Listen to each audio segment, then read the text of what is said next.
โทรศัพท์ให้เราไม่หมูแต่มาแล้วครับพี่โอ้โหหนักขนาดนี้มาเดี๋ยวยิ้วเองเอามาแล้วควรจะมาแล้วบ่ลูกหมูจะออกไปไม่หลุดฟังไอ้หลุดตูดนั่นอุ้ยรถไฟมาใกล้พอดี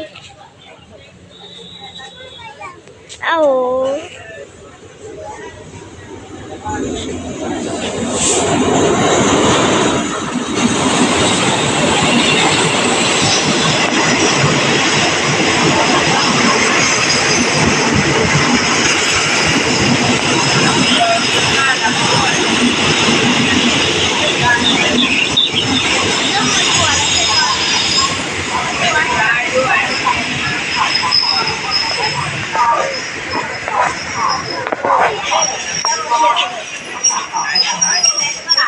คน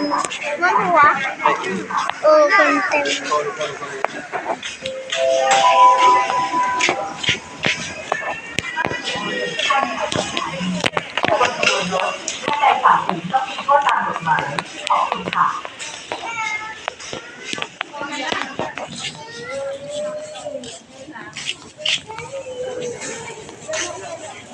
จากประตูหน้าเอาขึ้นได้นะบันไดเนาะ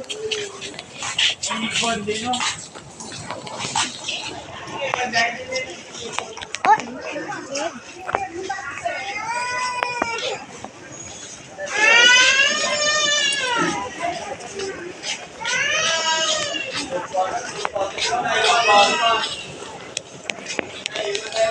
ยังตุ๊ก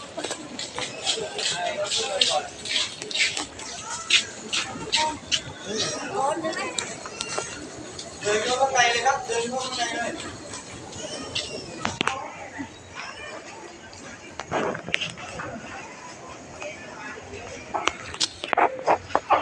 เดินเข้าข้างในก่อนนะครับเดินเข้า